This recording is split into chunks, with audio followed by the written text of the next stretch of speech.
오늘 우리 심야기도에 오신 여러분들, 또 목자 수련회인데 목자 수련회에 참석한 여러분들, 하나님의 큰 은혜와 축복이 함께하기를 주님의 이름으로 축원합니다. 제 개인적으로 목자 수련회를 갖게 되면서 여러분에게 갖는 제 마음에 소원이 있었어요. 그것은 어떻게 하면 성숙한 그리스도인, 주님 닮은 그리스도인이 되게 할 것인가? 또 세상의 수많은 우리 안에 유혹과 어려움들이 밀려올 때에 이런 부분들을 어떻게 이겨나가게 할 것인가? 이런 부분이 저의 안에 늘 부담이었고, 이런 부분들을 우리 목자들과 함께 나눠야 되겠다, 이런 생각을 갖고 있던 차에 목자 수련회를 가지면서 이런 부분을 새롭게 한번 다뤄야 되겠다, 이런 생각을 가지게 됐습니다. 장례 광고가 있어서 먼저 드리겠습니다. 부평 1지구 세인트 목장의 최인덕 성도님, 김희원 권사님의 시어머님 되시는 장정수 권사님께서 소천하셨습니다. 빈소가 세림병원 장례식장이 되겠고, 입관 예배를 내일 오후 2시, 교회에서 1시 40분에 떠나도록 하겠습니다. 장지는 부평 승하원이 되겠고, 담당은 우리 강일재 전도사님이 되겠습니다.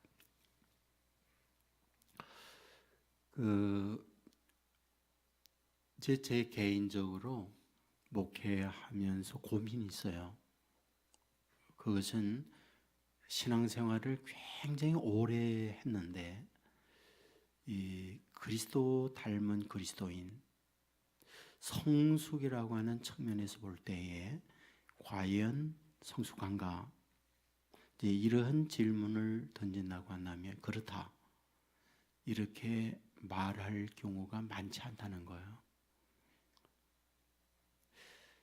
다르게 표현한다면 세상에 태어나서 성장이라는 걸 해요. 우리가 누워있던 아이가 젖을 먹고 뒤집기를 하고 기어다니고 걸음마를 시작하고 뛰기를 하고 그러면서 어른이 되어갑니다. 우리의 신앙도 그래야 된다는 거죠. 성경은 예수 그리스도를 믿으면 거듭났다, 새로이 태어났다라고 얘기해요.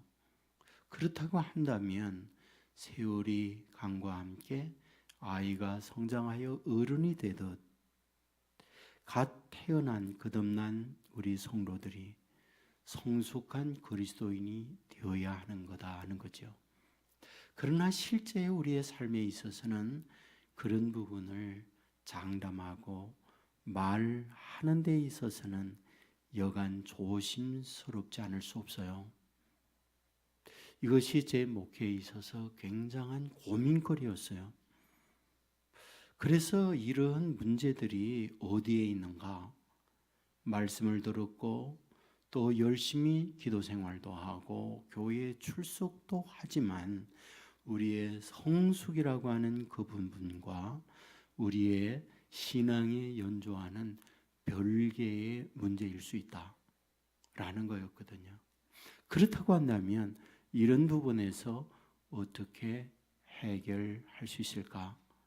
이런 고민을 하면서 제 안에 세계관의 문제구나 라는 거였어요. 세계관의 문제란 무엇이겠습니까? 우리가 우리 안에 갖고 있는 우리의 마음의 틀이 있어요. 다르게 표현한다면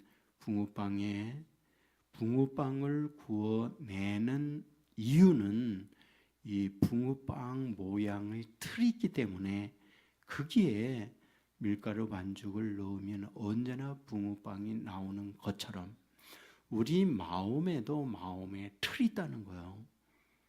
어떤 사람은 세모, 어떤 사람은 네모, 어떤 사람은 둥금. 그래서 무엇인가를 집어넣던 마음의 세모인 사람은 항상 세모로 나가요. 마음이 네모인 사람은 어떤 정보와 어떤 경험과 어떤 말을 듣든 그 안에 들어갔다가 나갈 때에는 언제나 네모로 나가요. 그렇다고 한다면 주님께서 원하는 그런 마음, 주님이 원하는 프레임은 어떤 것이겠느냐? 이게 결국은 복음적 프레임이다라는 생각을 갖게 된 거예요. 그래서 하트 프레임이라는 것을 만들어서 그동안에 우리 목자 훈련도 하고 또 우리 성도님들을 모집을 해서 이런 과정의 훈련을 해왔어요.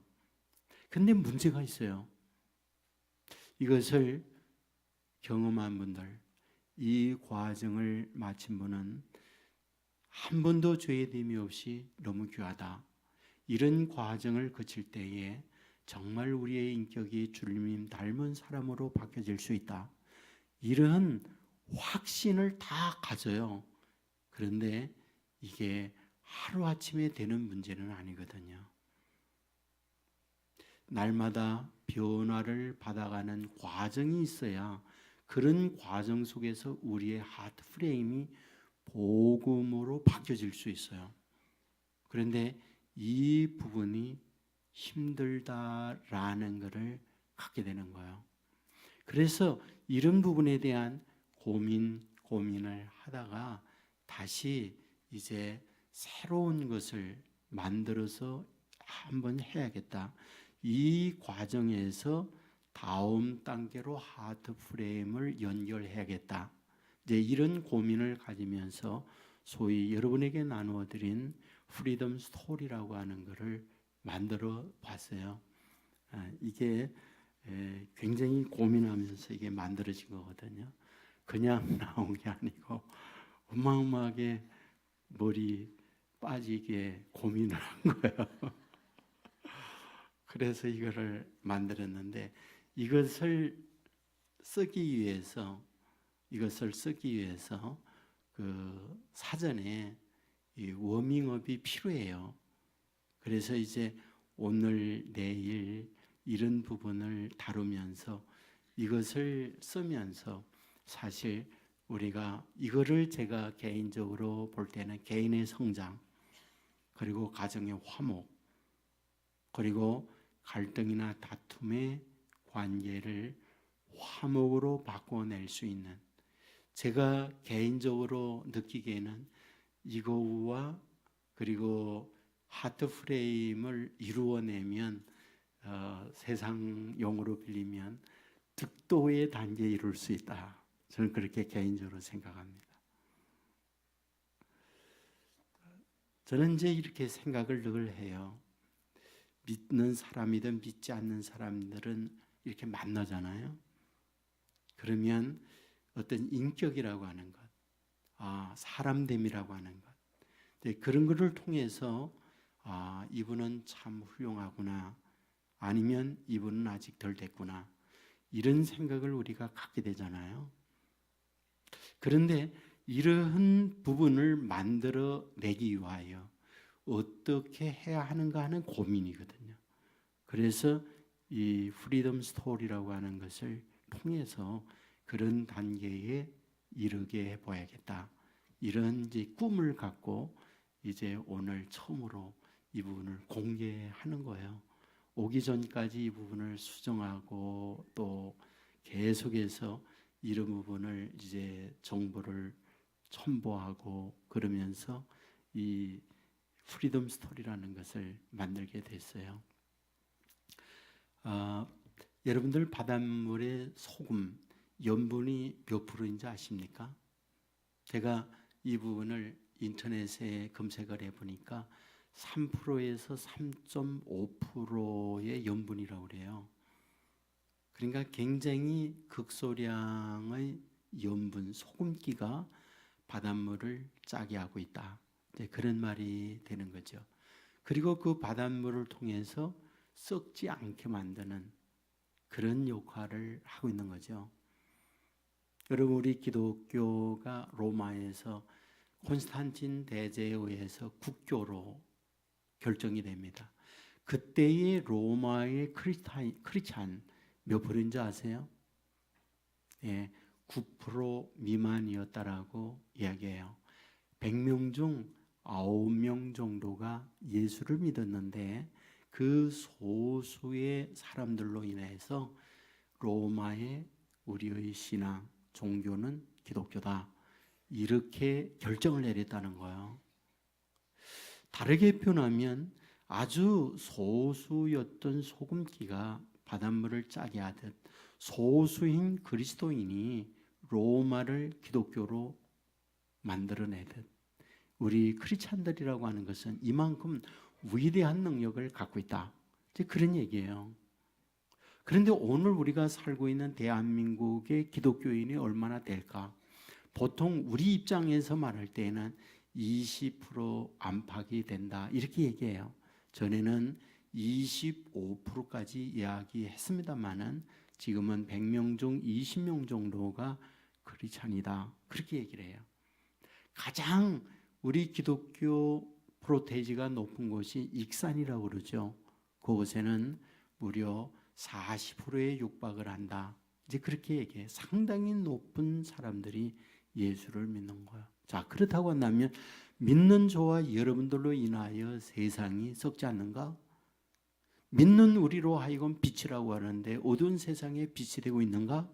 라고 하는 질문을 던진다면 그렇다 라고 답하는 것은 우리 스스로가 끄림직한 거죠. 자신감이 없는 거죠. 자, 그렇다고 한다면 도대체 우리에게 무엇이 문제인가라는 거예요. 여러분 왜 예수 믿습니까? 예수 믿는 이유가 뭡니까? 보통 예수를 믿을 때 믿음으로 말미암아 구원 얻는다. 믿음으로 말미암아 복 받는다. 우리는 그렇게 얘기해. 맞아요. 구원 얻고 복을 받아요. 자, 질병을 앓고 있는 우리가 믿음으로 치유되고 가난한 우리가 믿음으로 부유하게 되고 갈등과 다툼이 있는 우리가 믿음으로 화해를 만들어내고 우리의 자녀들 믿음으로 말미암아 형통한 복된 자녀가 되게 하는 것. 믿는 자가 우리의 모든 소원이고 믿는 자에게 주어진 축복이잖아요. 만일 여기에서 머문다면 세상의 종교와 다른 게 뭘까요? 불교나 유교나 다른 종교에 있어서 믿음으로 말미암아 이 지상에서 소위 형통한 복을 받고자 하는 것, 그들이 갖고 있는 소원들이에요. 그러면 그들의 소원과 우리가 동일하다면 도대체 그들과 차이나는 것, 구별점이 뭡니까? 우리는 그들과 같을 수 없어요. 왜? 성경이 그들이 믿는 경전과 다르기 때문에 그렇죠. 여러분, 우리를 향하여 그리스도인이라고 얘기합니다. 크리스찬이라고 얘기해요. 여러분, 이 크리스찬이라는 말을 가장 먼저 사용된 곳이 어디입니까? 사도행전 11장에 보면 안디옥에 교회가 세워지고 그 교회에 신앙생활을 하는 믿는 그들을 향하여 세상의 사람들이 저들은 크리스찬, 그리스도인이다 라고 불려졌다고 말씀하고 있어요. 그렇다면 그리스도인, 크리스찬이란 무엇입니까? 예수님을 따르는 자, 예수님을 믿고 의지하는 자, 이 뜻이에요. 그러면 예수님을 따르고 예수님을 의지하고 따른다고 할 때 예수님은 도대체 어떤 분입니까?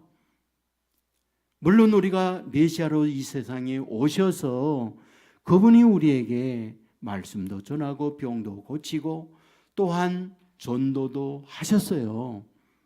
그런데 여러분, 우리가 말씀을 가만히 보세요. 예수님께서 공생애를 시작하면서 먼저 요단강에 가셔서 뭐예요? 세례받아요. 세례받고 난 이후에 뭐예요? 광야로 가셔서 40일 금식하세요. 금식하고 난 이후에 먼저 간 곳이 어디입니까? 그의 고향 나사렛이었어요. 여러분, 나사렛에서 처음으로 말씀을 선포하세요. 여러분, 말씀을 선포할 때에 예수님의 첫 말씀이 무엇입니까? 첫 말씀이요. 여러분에게 주일을 언젠가 말씀을 전하면서 예수님이 성경 본문, 첫 설교의 성경 본문이 이사야 61장이었다는 말씀을 드렸어요. 이사야 61장에서 말씀하고 있는 게 무엇입니까? 여러분, 그곳에 보면 가난한 자에게 복음이 증거되어지고 갇힌 자가 자유를 얻게 되어지고 눌린 자가 자유를 누리게 되어진다, 이런 말씀의 기록이 나와 있어요. 여러분, 이 말씀에서 우리에게 보여주는 게 뭡니까? 묶여있는 우리로 하여금 벗어나게 하고 자유를 누리게 하겠다, 이것이 예수님께서 오셔서 한 거예요. 자, 그렇다고 한다면 왜 예수님께서 눌린 자에게 자유를, 갇힌 자에게 자유를, 가난한 자에게 부요케 함을 주시려고 하는 이유가 무엇입니까?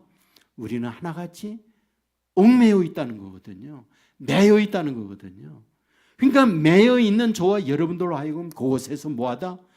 벗어나게 하고자 하는 것, 이것이 주님께서 오셔서 하고자 하는 거예요. 특별히 마가복음 1장 14절에 보면 요한이 잡힌 후 예수께서 갈릴리에 오셔서 하나님의 복음을 전파하여 이르시되 때가 찼고 하나님 나라가 가까웠으니 회개하고 복음을 믿으라 하시더라, 이 말씀을 하세요.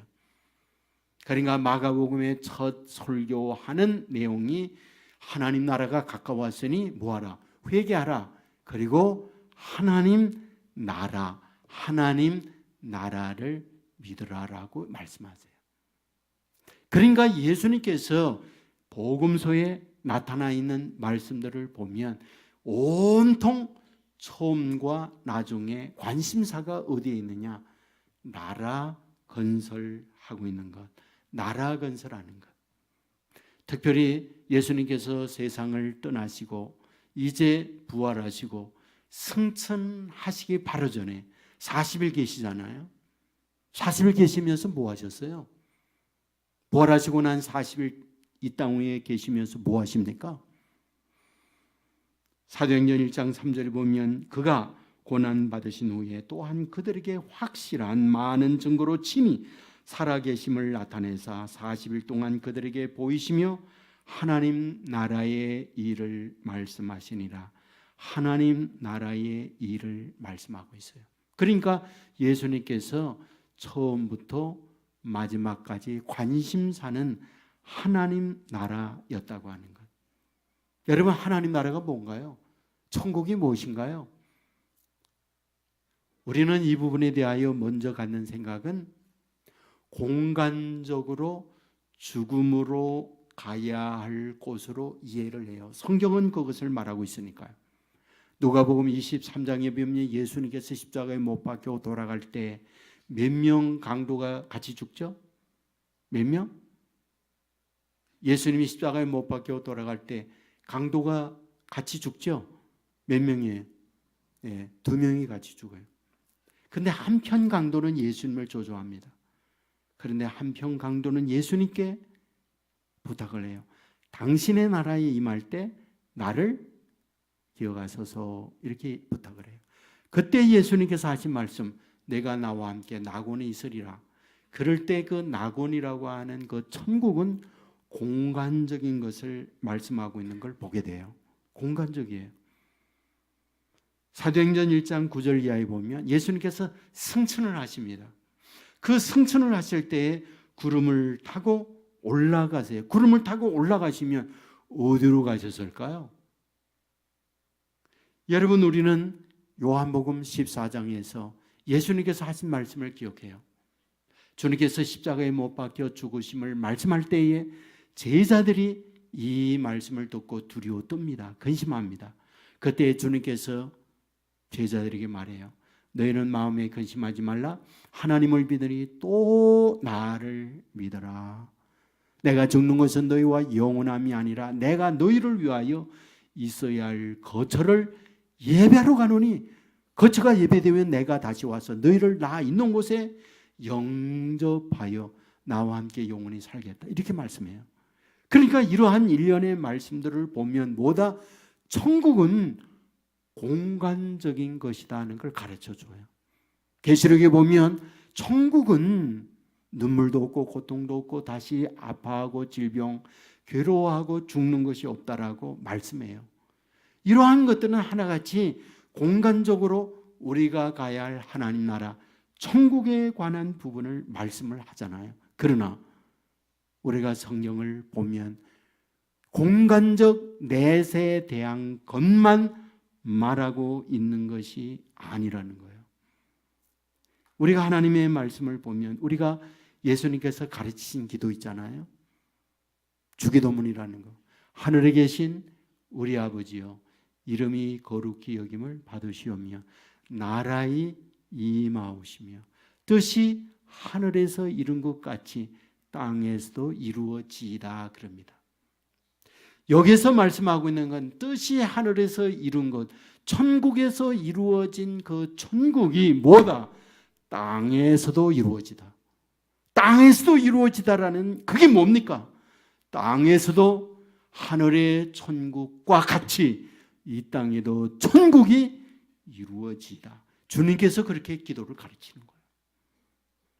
그러니까 천국은, 하나님 나라는 죽음으로 가는 공간적 하나님 나라를 말할 뿐만 아니라 이 땅 위에 천국이 이루어져야 할 것을 동시에 성경은 말하고 있어요.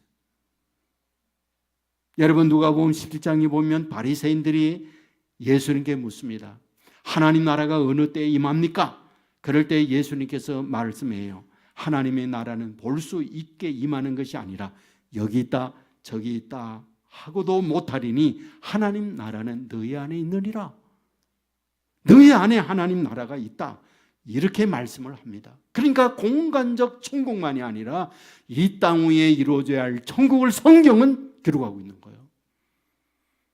특별히 누가복음 11장 20절에 보면 내가 만일 하나님의 손을 힘입어 귀신을 쫓아낸다 하면 하나님 나라가 이미 이루어졌느니라. 귀신을 쫓아내는 일이 있으면 이미 하나님 나라는 이루어졌느니라. 이렇게 성경을 말하고 있어요. 우리가 신학을 할 때의 신학에서 이 부분을 배우는데 이미와 아직이라고 하는 말을 해요. 천국은 이미 이루어졌다. 그러나 아직 이루어지지 않았다. 하나님 나라는 이루어졌다. 그러나 아직 이루어지지 않았다. 신학적 표현으로 이렇게 씁니다. 그러니까 예수님이 오셔서 예수님의 통치, 예수님의 다스림이 있을 때 그곳이 어디다? 그건 하나님 나라다. 우리가 알고 있던 내 영혼의 온총리보 찬송이 있잖아요. 찬송가 가사가 있잖아요. 초막이나 궁궐이나 내주에서 모신 곳이 그 어디나 하나님 나라다. 무슨 말이십니까요? 주님의 통치, 주님의 다스리는 그곳이 천국이다. 하나님 나라다. 공간적으로 하나님 나라에 가는 것을 말씀하지만 이 땅 위에서 저와 여러분이 하나님의 통치와 다스림을 받는 그곳이 뭐다? 하나님 나라다. 이 사실을 성경은 우리에게 가르쳐주고 있다. 여러분 이 사실을 믿으시기를 주의 이름으로 축원합니다. 여러분 이 땅 위에서 믿는 저와 여러분이 천국이 이루어져야 해요. 하나님 나라가 이루어져야 돼요. 왜? 이것이 성경이 우리를 향하여 가르치는 바니까. 그렇다면 천국은 도대체 어떤 곳입니까? 어떤 것이 천국입니까? 내가 먹고 싶은 거, 내가 하고 싶은 거, 세상의 모든 것들이 다 갖추어져 있는 그런 곳, 그런 곳이 천국일까요? 그럴 수 있어요. 그런데 로마서 14장 17절에 이렇게 기록합니다. 하나님의 나라는 먹는 것과 마시는 것이 아니요. 우리가 산미, 진미를 놓고 먹으면은 야, 천국이 이렇게 먹을 것이 많겠구나. 이런 생각을 가질 수 있지만 천국은 뭐다? 먹고 마시는 것이 아니다. 이 땅 위에 쾌락을 즐기며 살아가는 이것이 천국의 삶이 아니다. 성경은 그와 같이 우리에게 말하고 있다는 것. 그러면 뭐다? 성령 안에서 의와 평강과 희락이라. 천국은 성령 안에서 의와 평강과 희락이 있는 그곳이 천국이라는 거예요. 그러면 의와 평강과 희락 무엇으로 얻어지는 겁니까? 의라고 하는 건 오름이라고 했어요. 발음이요. 불의가 없는 것이요. 평강이란 무엇입니까? 샬롬입니다. 절망이나 두려움이 없는 것이에요. 희망이란 무엇입니까? 기쁨이에요. 여러분, 이것이 어디로부터 오여주는 겁니까? 바로 나라라고 하는 것을 생각할 때 나라는 공간적인 의미도 있지만 통치예요. 하나님 나라는. 그러니까 주님께서 다스리는 그것이 천국인 것이요. 바로 주님이 다스리는 그 천국, 여기에 뭐가 있다? 기쁨이 있어요. 의가 있어요. 희락이 있어요. 평강이 있어요. 이것을 우리에게 말씀해 주는 거예요. 마태복음 12장 28절에 보면 내가 하나님의 성령을 힘입어 귀신을 쫓아내는 것이면 하나님 나라가 이미 너에게 임하였느니라.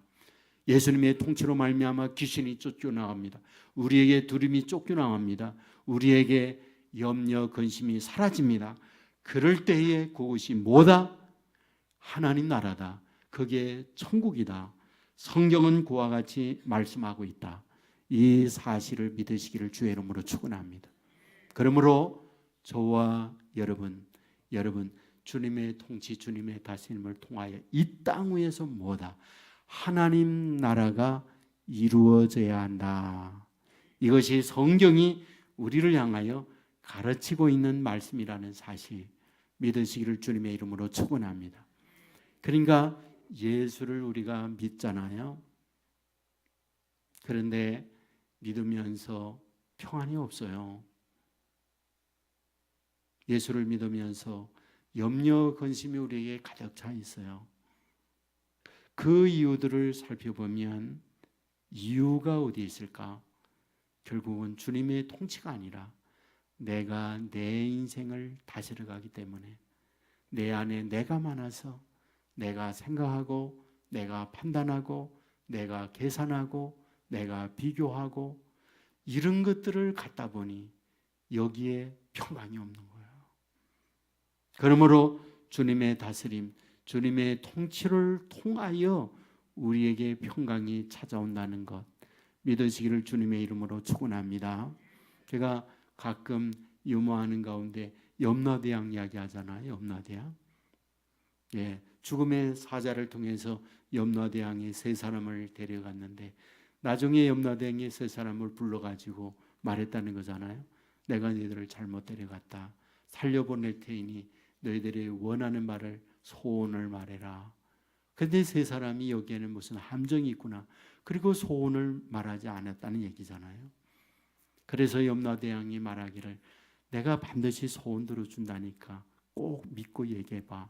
처음에 얘기한 사람이 하는 말, 나는 세상에서 너무 가난했어요. 그러니까 부자가 되면 좋겠습니다.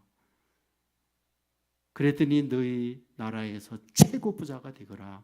그리고 부자가 돼서 보냈다는 거잖아요. 두 번째 사람에게 묻습니다. 내 소원이 뭐냐? 첫 번째 사람에게 소원 들어주는 거 보니까 이거 정말이로구나. 그리고 얘기합니다. 내가 세상 살 때 부자로 살았습니다. 그런데 권력이 없다 보니까 권력 있는 사람에게 늘 시달렸습니다.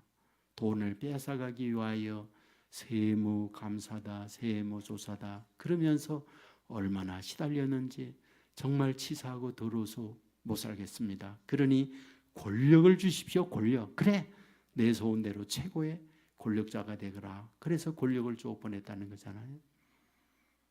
마지막 세 번째 사람에게 묻습니다. 내 소원 뭐냐? 이 사람이 대답을 안 해요. 앞에 봤잖아. 가난하다고 해서 부자 되게 했고 권력 있으면 좋겠다고 해서 최고의 권력 줘서 보냈잖아. 그랬더니 세 번째 사람이 이렇게 입을 열어요. 나는 세상에 돈도 많았고 권력도 다 많았는데 그런 게 많으면 뭐합니까? 나는 그런 것을 가지고 있었지만 수면제 먹지 않으면 잠을 못 잤고 늘 불안과 두려움에 들었습니다. 그러므로 염려, 근심, 다툼, 갈등 이런 것이 없는 정말 그야말로 파라다이스 그런 곳이 있다면 저를 보내주십시오 라고 했더니 염라대왕이 껄껄 웃으면서 야 임마 그렇게 좋은 데 있으면 내가 살지 너를 보냈냐 이렇게 말했다고 그러잖아요. 여러분 이 땅 위에 살아갈 때에 사람들은 고해라고 얘기해요. 고해. 고생해 받아요. 그러나 성경은 뭐라고 말합니까? 주님께서 귀신을 쫓아내는 곳이면 어디다? 그것이 하나님 나라다. 여러분 귀신이 나갔기 때문에 하나님 나라다 그 말입니까? 귀신의 지배를 받고 있는 그 지배에서 주님의 다스림, 주님의 통치를 받는 그곳이 뭐다? 하나님 나라다. 이 부분을 우리에게 말씀하고 있는 거예요. 그러므로 오늘 이 자리에 참여하고 있는 저와 여러분이 저 자신의 여러분 자신의 주인이 아니라 주님이 주인이 되어서 저와 여러분을 통치하고 다스림으로 하나님 나라를 이루어가는 저와 여러분의 삶이 되기를 주의 이름으로 축원합니다. 여러분 그런데 문제가 있어요.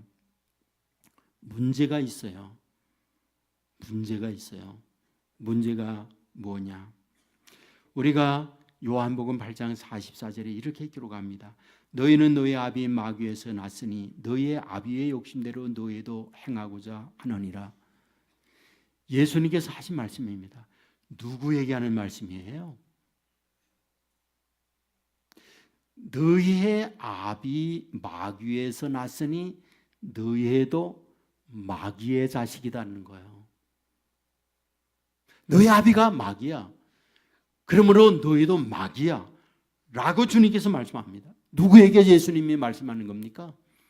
여러분 이 말씀은 요한복음 8장 31절의 말씀이 계속돼요.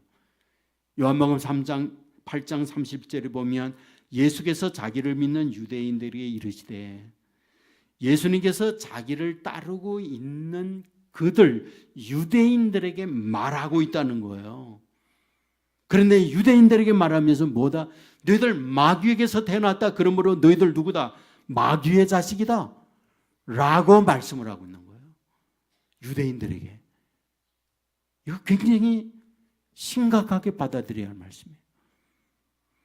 요한복음 3장 8절에 보면 죄를 짓는 자는 마귀에게 속하나니 마귀는 처음부터 범죄함이라. 죄를 짓는 자 마귀에게 속했다. 여러분 그렇다고 한다면 저와 여러분은 뭐라는 겁니까? 저와 여러분은 성경의 기록대로 보면 마귀의 자식이라고 하는 거예요. 마귀의 자식. 에덴에서 선악을 알게 하는 열매를 따먹고 에덴에서 수박되어서 사단의 지배를 받는 인생이 된 거예요. 잘 보세요. 에덴 안에서의 산다는 게 뭡니까? 하나님의 다스림, 하나님의 보호, 하나님 울타리 안에 있다는 거예요. 에덴에서 추방되었다. 하나님과 격리되어 하나님에게서 떠나버렸다는 거예요. 그것이 에덴에서 추방된 인생의 모습이에요. 에덴에서 추방된 인생의 모습이라는 게 어떻습니까?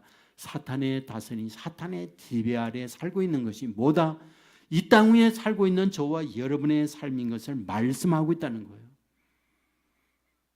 에베소서 2장 2절에 보면 그때에 너희는 그 가운데 행하여 이 세상의 풍조를 따르고 공중권세를 잡은 자를 따랐으니 곧 불순종의 아들들 가운데 역사하는 영이다. 여러분 이 말씀이 누구에게 하는 말입니까? 예수 그리스도가 우리에게 오기 전에 세상에 살아가는 모든 인류는 뭐다? 여기에서 분명히 말해요. 세상 풍조를 따르고 공중권세를 잡은 자를 따르고 불순종 아들들 가운데 역사하는 영을 따르는 너희였다. 저와 여러분을 향하여 공중권세 사단의 지배 아래 살고 있는 우리의 인생을 이와 같이 말씀하고 있다는 거예요. 그렇다고 한다면 메시아 되신 주님께서 오셔서 저와 여러분에게 갖는 주님의 마음이 무엇이겠어요? 예수님께서 오셔서 하나님께서 저와 여러분에게 갖는 우리의 관심사가 뭐겠어요? 여기에서 건져내는 거죠. 여기에서 구출해내는 거죠. 여기에서 구원해내는 거죠. 여러분 성경을 보면 성경은 이러한 말씀으로 가득 차 있는 거예요. 믿음의 조상이 누구예요? 아브라함이에요. 그의 고향이 어디입니까? 갈대아 우릅니다. 하나님께서 그를 찾아갑니다. 그리고 그에게 말하죠. 너의 본토 친척 아비 집을 떠나 내가 내게 지시할 땅으로 가라. 거기에서 구출해 내는 것이 하나님의 갖고 있는 마음이에요. 택한 주의 자녀들을 갈대우로 세상 멸망의 자리에서 사탄의 지배 통치의 자리에서 하나님의 통치로 이끌어내는 것. 그것이 하나님께서 믿음의 사람들에게 갖고 있는 하나님의 마음이에요. 여러분, 출애굽 사건도 똑같습니다. 여러분, 이스라엘 백성이 이집트에서 430년 동안 노예로 삽니다. 하나님이 모세를 통하여 그들을 끌어내요. 끌어낸다는 뜻이 무엇입니까? 이집트의 바로의 지배 아래서 고통과 억압 가운데 살고 있는 그들을 하나님의 통치, 하나님의 다스림으로 살기 위하여 그들을 끌어내서 어디로? 젖과 꿀이 흐르는 땅으로 끌고 가려고 하는 거예요. 그런데 여기에 굉장히 중요한 사실이 숨어 있다는 거예요. 굉장히 중요한 사실이 숨어 있다는 거. 그게 뭔지 아십니까? 여러분, 이 부분을 잘 들으셔야 돼요. 왜냐하면 여기에 프리덤 스토리라고 하는 것을 이제 쓰기 위하여 지금 작업을 하고 있는 거니까 이 작업에 여러분이 따라와야만 이것을 쓸 수 있기 때문에 잘 따라오셔야 돼요. 지금 이것을 쓰기 위하여 이 말씀을 전하고 있기 때문에. 자, 여기에 숨겨져 있는 부분이 무엇이냐는 거예요.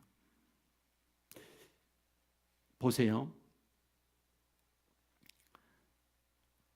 아브라함을 끌어냈어요. 그리고 이스라엘 백성을 출애굽시켰어요. 아브라함에게는 곧바로 하나님께서 약속된 복을 주지 않아요. 25년 동안 세월이 흐르고 100세 때 이삭을 줍니다. 그리고 억압과 고통 가운데 이스라엘 백성을 출애굽시켜요. 곧바로 가나안에 가게 하잖아요. 여러분, 이집트 고센 땅에서 젖과 꿀이 흐르는 가나안까지 180km예요. 여러분, 사람이 일반적으로 걸을 때 1시간에 4km 걷습니다. 조금 빠르면 5km, 6km 걸어요. 그러니까 보통은 4km입니다. 그러면 하루에 5시간을 걷는다고 한다면 몇 킬로 걷습니까? 예? 예. 수학 능력이 탁월합니다. 20km를 걷는 거잖아요. 20km? 20km면 180km면 며칠이면 가요? 예. 넉넉 잡고 열흘 안에 충분히 갈 수 있는 거리예요. 그것이 이집트에서 가나안까지 거리입니다. 그런데 몇 년을 거칩니까? 40년을 거칩니다. 자, 그렇다고 한다면 도대체 이유가 무엇일까요? 이유가 어디 있을까요? 저는 이 부분을 오늘 여러분들과 함께 매우 중요하게 다루려고 하는 거예요.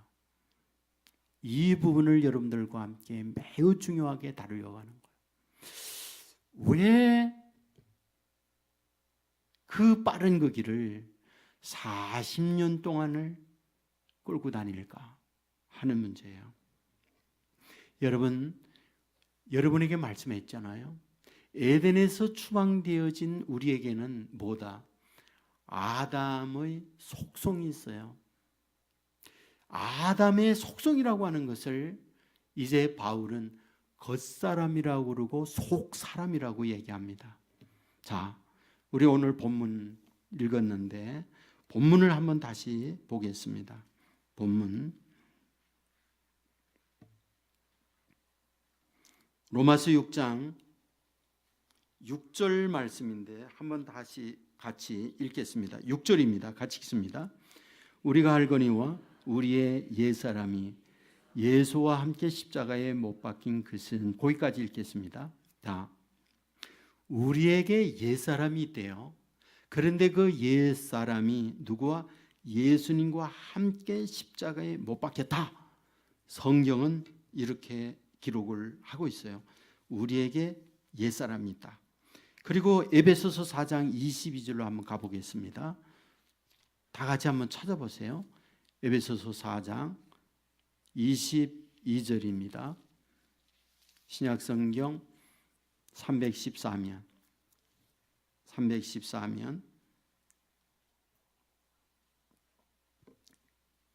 같이 읽겠습니다. 너희는 육심을 따라 썩어져가는 구습을 따르는 옛사람을 벗어버리고, 여기에도 보면 구습을 따르는 옛사람을 벗어라, 이렇게 성경은 기록하고 있어요. 사실 이러한 말씀은 이 두 곳 말고도 여러 곳에 나와 있어요. 골로새서 3장 9절에 보면 너희가 서로 거짓을 말하지 말고 옛사람과 그 행위를 벗어버리고, 이렇게 기록을 합니다. 그리고 고린도후서 4장 6절에 보면 우리의 겉사람은 후패하나 겉사람이라고 말씀을 하고 있어요. 그리고 나서 이제 고린도전서 15장, 이게 이제 부활장인데 다 같이 찾겠습니다. 고린도전서 15장 22절, 신약성경 283면에 있습니다.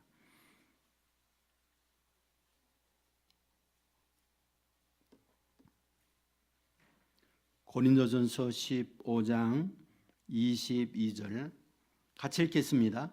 아담 안에서 모든 사람이 죽은 것 같이 그리스도 안에서 죽은 사람이 모든 사람이 삶을 얻으리라. 여기서 아담이 등장해요. 그리고 45절을 보겠습니다. 45절, 고린도서 15장 45절 같이 읽습니다. 기록된 바 첫사람 아담은 생명이 되었다 함과 같이 마지막 아담은 살려주는 영이 되었나니. 여기서 우리에게 뭘 말씀하느냐? 이제 첫 아담이 범죄함으로 타락되었는데 둘째 아담, 마지막 아담이 있는데 그 마지막 아담은 예수 그리스도다. 이와 같이 성경은 기록하고 있다라는 거예요. 그리고 로마서 5장으로 다시 가겠는데, 로마서 5장을 가겠습니다.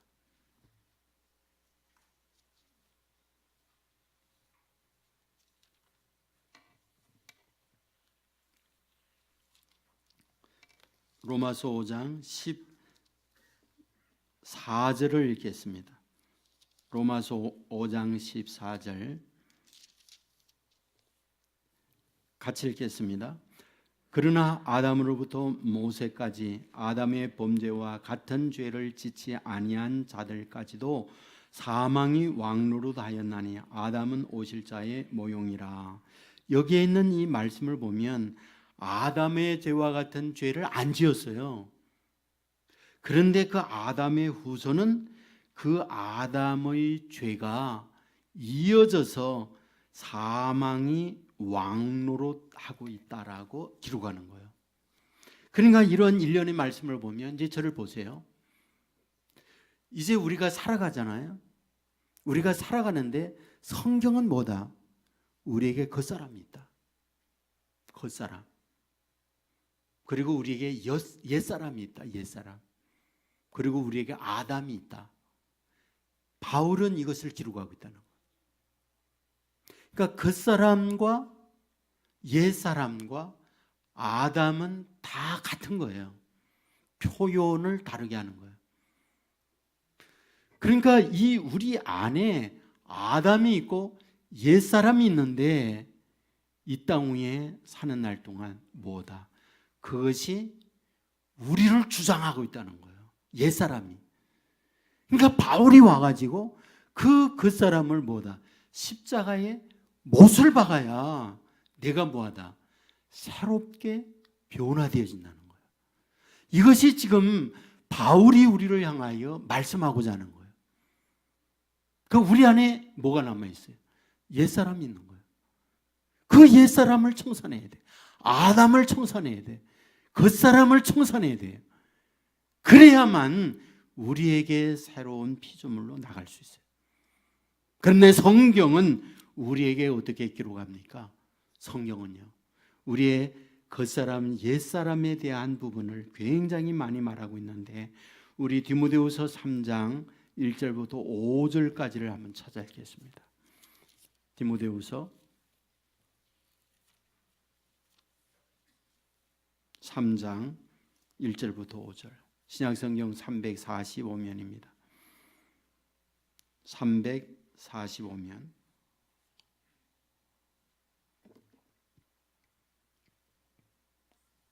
우리 같이 읽겠습니다. 너는 이것을 알라. 말세에 고통하는 때가 이르러 사람들이 자기를 사랑하며 돈을 사랑하며 자랑하며 교만하며 비방하며 부모를 거역하며 감사하지 아니하며 거룩하지 아니하며 무정하며 원통함을 풀지 아니하며 모함하며 절제하지 못하며 사나우며 선한 것을 좋아하지 아니하며 배신하며 조급하며 자만하며 쾌락을 사랑하기를 하나님 사랑한 것보다 더하며 경건의 모양은 있으나 경건의 능력은 부인하니 이 같은 자들에게서 내가 돌아서라. 여기에 나와 있는 이런 부분들이 있잖아요. 여기에 있는 거, 이기적인 사람, 돈을 사랑하고 교만한 사람, 남을 비방하고 또 부모를 거역하고 감사하지 못하고 거룩하지 않고 무정하고 원한을 품고 남을 모함하고 절제하지 못하고 포악하고 배신하고 자만하고 쾌락에 빠지고 경건의 능력은 있지만 부정한 자고 또 속이는 사람이요, 이런 것들이 있잖아요. 이런 것들이 다 뭐라는 겁니까? 이게 옛사람의 모습이라는 거예요. 이게 아담의 속성이라는 거예요. 이런 것들이 우리 안에 그대로 있다는 거예요. 여러분, 이 부분에 대하여 로마서 1장 24절에도 얘기해요. 로마서에 다시 가겠습니다. 로마서 1장 24절부터 한번 읽겠습니다.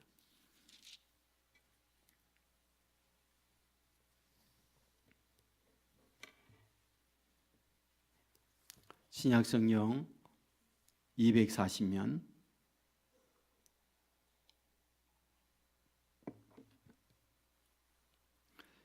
일단 24절부터 25절 두 절 읽겠습니다. 그러므로 하나님께서 그들을 마음의 정욕대로 더러움에 내버려 두사 그들의 몸을 서로 욕되게 하게 하셨으니 이는 그들이 하나님의 진리를 거짓 것으로 바꾸어 피조물을 조물주보다 더 경배하고 섬길 것이라.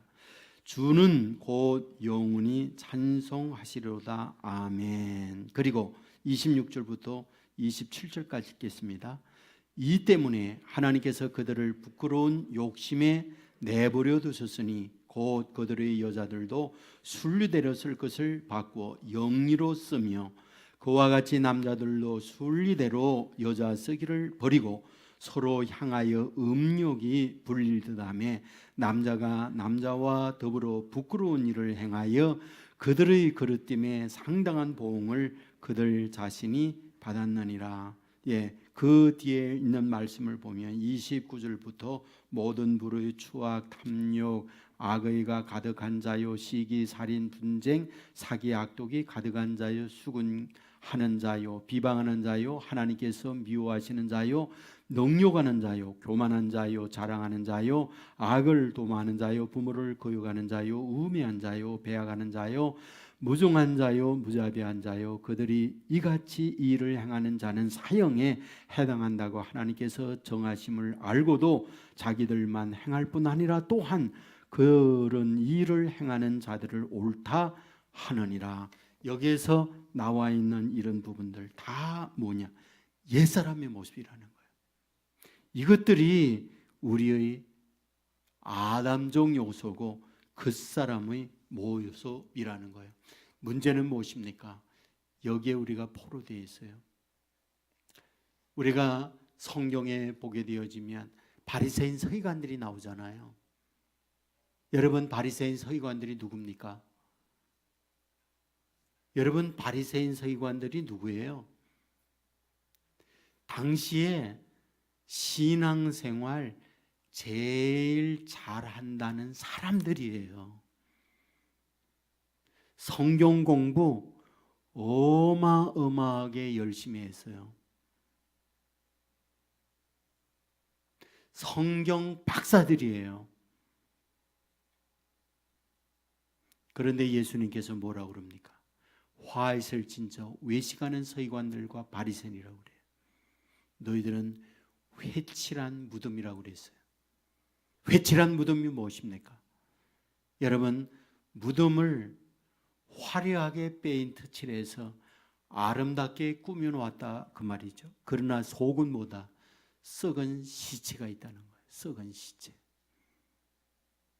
이것이 누구를 얘기합니까? 당시 신앙생활 제일 잘한다고 하는 바리새인 서기관들을 향하여 주님께서 하신 책망이었어요.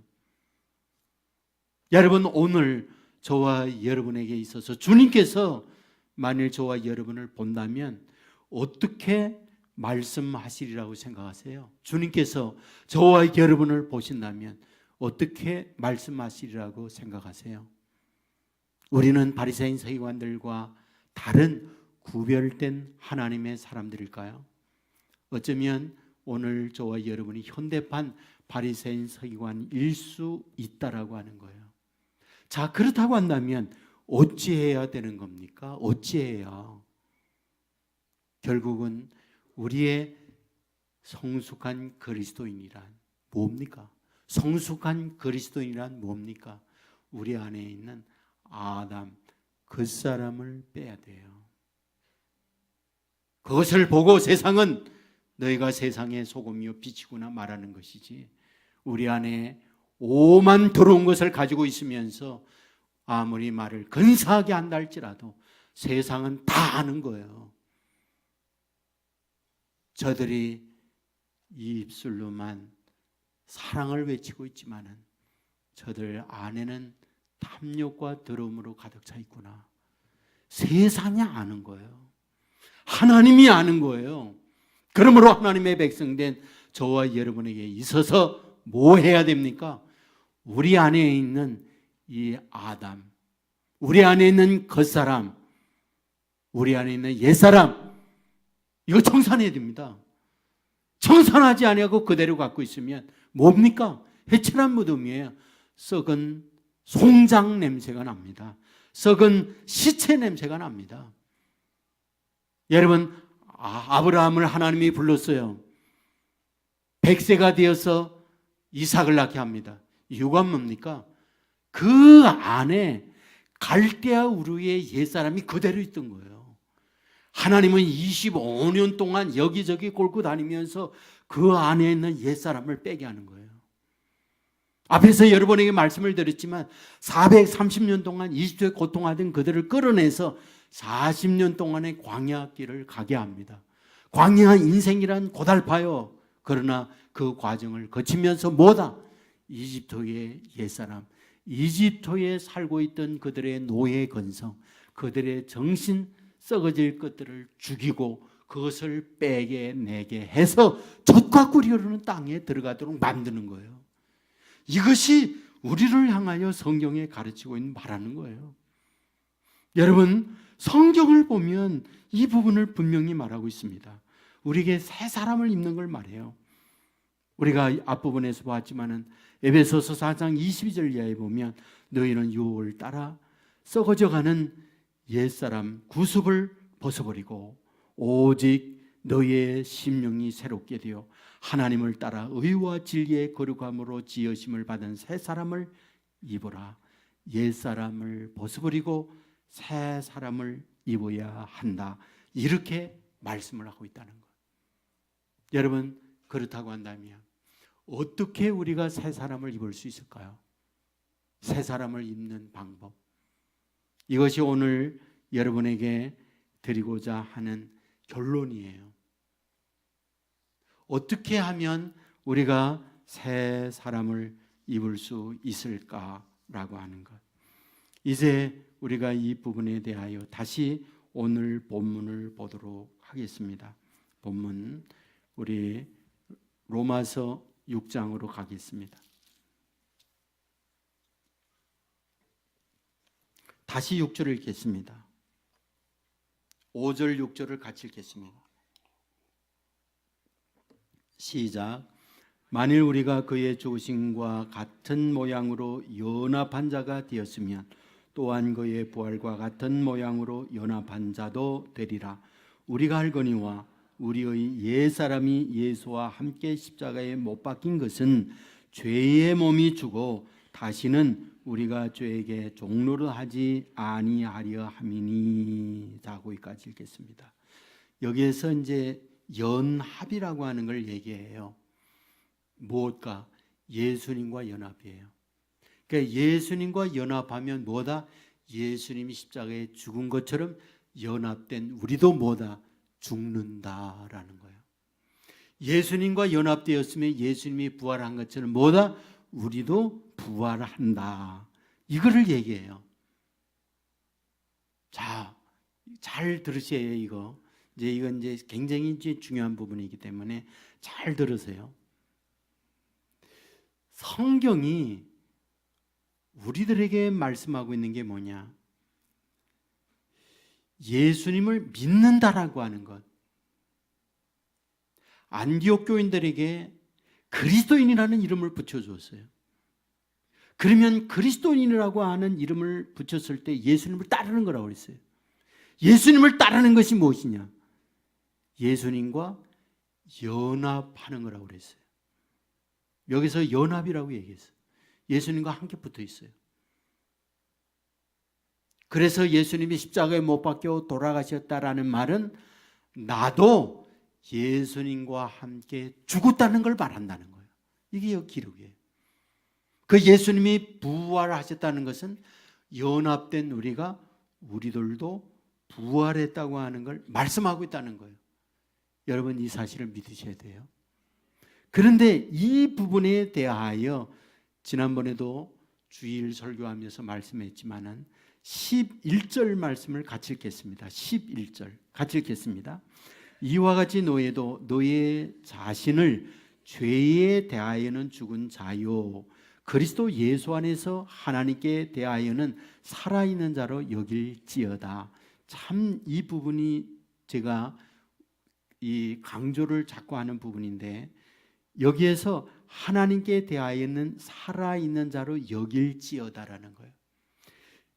앞부분에 대하여 예수 그리스도를 믿었을 때 예수님과 연합해서 예수님 십자가에 죽으신 것 같이 우리도 죽는다. 자, 저를 보십시오. 예수님이 십자가에 못 박혀 돌아간 사건이 언제 일어난 사건인가요? 2000년 전에 일어났죠? 어디에서요? 골고다에서 일어났죠? 시공이라고 하는 시점에서 볼 때에 어마어마하게 먼 곳, 그리고 엄청난 2000년이라는 시간이 흘러버린 지금인데, 그 예수 그리스도의 십자가의 죽으심이 지금의 저와 여러분에게 어떤 연관관계가 있는 겁니까? 이미 2000년 전 저 골고다에서 예수님의 죽으심이 끝나버렸어요. 우리에게는 그 어떤 예수 그리스도의 십자가의 죽음을 본 것도 없고 경험한 것도 아무것도 없어요. 그런데 성경은 뭐다? 너희가 예수를 믿는다면 예수 그리스도가 십자가에 죽은 것처럼 연합된 너희도 죽었다 라고 말하고 있다는 거예요. 그런데 여기에서 뭐하다? 그렇다라고 여겨라고 하는 거예요. 여겨라. 너희가 경험하고 본 바가 없고 너희가 만진 바가 없지만 성경에 그렇게 기억된 것에 대하여 그렇게 여겨라. 이렇게 기록하고 있다는 거예요. 그렇게 여겨라. 여러분, 여긴다, 그렇게 믿겠습니다 라고 하는 말과 동의예요. 여러분 믿을 때에 이 믿는 저와 여러분에게 어떻게 그대로 믿는 저와 여러분에게 내 십자가에 죽었다라고 이루어진다고 하는 사실이에요. 여러분, 예수님께서 요한복음 19장에 보면 십자가에 못 박혀 돌아가세요. 십자가에 못 박혀 돌아가실 때 못 박혀 돌아가시면서 마지막 하신 말씀이 뭐죠? 요한복음의 마지막 이루시고 운명하시다라고 하는 말씀. 어떤 말씀을 하시죠? 다 이루었다. 요한복음 19장 30절에 보면 예수께서 신포도주를 받으신 후에 이르시되 다 이루었다 하시고 머리를 숙이시니 영혼이 떠나가시니라. 여기에서 다 이루었다. 그리고 영혼이 떠나가셨다. 이렇게 기록해요. 가상치론의 마지막 말씀이 뭐예요? 다 이루었다 하고 눈을 감으셨어요. 다 이루었다는 게 뭐예요? 헬라어 테텔레스타이라고 하는 단어를 썼는데 이 의미가 무엇입니까? 다 이루었다라고 할 때 예수님께서 하고자 하는 일을 완성했다 그 말이잖아요. 그러면 예수님께서 오셔서 하려고 했던 게 뭡니까? 여러분 죄의 해방과 함께 이루시고 하려고 했던 것, 하나님 나라를 세우는 일이었어요. 하나님 나라. 그것이 오셔서 처음에 하나님 나라를 말씀하셨고 과정에 하나님 나라를 말씀했고 이제 승천하기 바로 전에 하나님 나라를 말씀하시다가 하나님 나라로 가셨어요. 그런데 그것을 다 이루셨다고 할 때에 뭡니까? 이제 주 그리스도를 믿고 의지하게 되어질 때 하나님 나라는 이루어진다라는 것을 말씀하는 거예요. 다 이루셨어요. 동시에 뭡니까? 저와 여러분 안에 옛사람 아담 이것도 다 끝내주었다. 이 말씀이라는 사실 믿으시기를 주의 이름으로 축원합니다. 여러분 이게 성경의 기록이에요. 우리는 이 말씀을 아멘으로 받고 여기면 됩니다. 그러면 아멘으로 받고 여기고 믿을 때 그대로 우리 안에 있는 아담이 떠나간다고 하는 거 믿으시기를 주님의 이름으로 축원합니다. 그런데 이제 이 사실을 여기에다가 이제 기록하는 것과 함께 제가 이제 여러분에게 드리려고 하는 게 있어요. 그게 뭐냐 하면 이제 성경을 좀 찾아보겠는데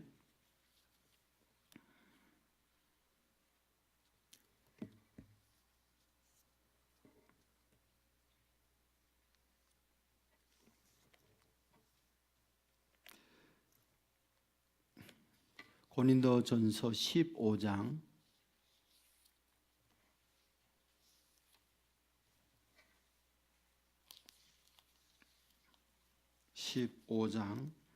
3절 4절 말씀을 읽겠습니다. 3절 4절 말씀 읽겠습니다. 시작.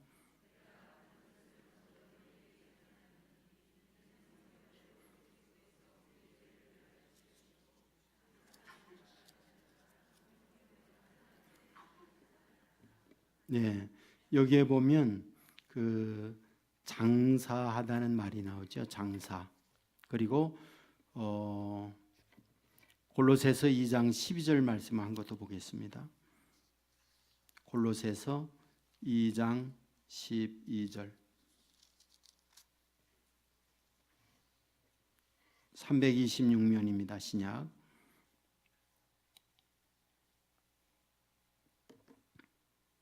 시작. 너희가 세례로 그리스도와 함께 장사되고 또 죽은 자들 가운데서 그를 일으키신 하나님의 역사를 믿음으로 말미암아 그 안에서 함께 일으키심을 받았느니라. 여기서 또 장사되고 그리스도와 함께 장사되고 이렇게 되어 있어요. 자, 묻겠습니다. 장사가 뭔가요? 장사, 힘 있는 장수를 장사 또는 씨름 정수할 때에 장사라고 그러잖아요. 그 장사입니까? 비즈니스 하는 그 장사할 때 장사입니까? 장사가 뭐예요? 예? 장례하는 거죠. 장례. 시체를 묻어버리는 것을 장사라고 그러잖아요. 그죠? 시체 묻는 걸 장사라고 그러죠.